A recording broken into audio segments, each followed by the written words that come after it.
GPSC નો નવો અભ્યાસક્રમ જાહેર થયો છે। જી હા, પ્રિલિમ અને મેઇન્સ પરીક્ષાનો નવો અભ્યાસક્રમ જાહેર કરવામાં આવ્યો। નવા અભ્યાસક્રમને યુપીએસસી જેવું બનાવવાનો પ્રયાસ હાથ ધરાશે। મેઇન્સ પરીક્ષામાં જનરલ સ્ટડીઝનું એક વધારાનું પેપર હશે।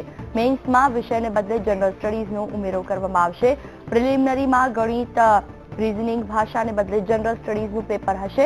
નવી ભરતી પ્રક્રિયામાં નવા અભ્યાસક્રમ મુજબ પરીક્ષા લેવાશે। મહત્વપૂર્ણ છે કે જીપીએસસીની નવી ભરતીની જાહેરાત થઈ ચૂકી છે।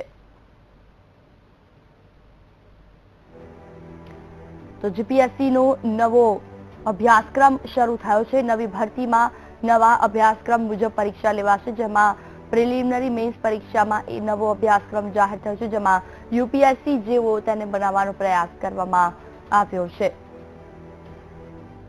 મેઇન્સ પરીક્ષામાં જનરલ સ્ટડીઝનું વધારાનું પેપર રાખવામાં આવ્યું છે, જ્યારે પ્રિલિમમાં રીઝનિંગ અને ગણિતને બદલે પણ જનરલ સ્ટડીઝનું પેપર રખાશે। જીપીએસસી પરીક્ષા 2017 નવો અભ્યાસક્રમ।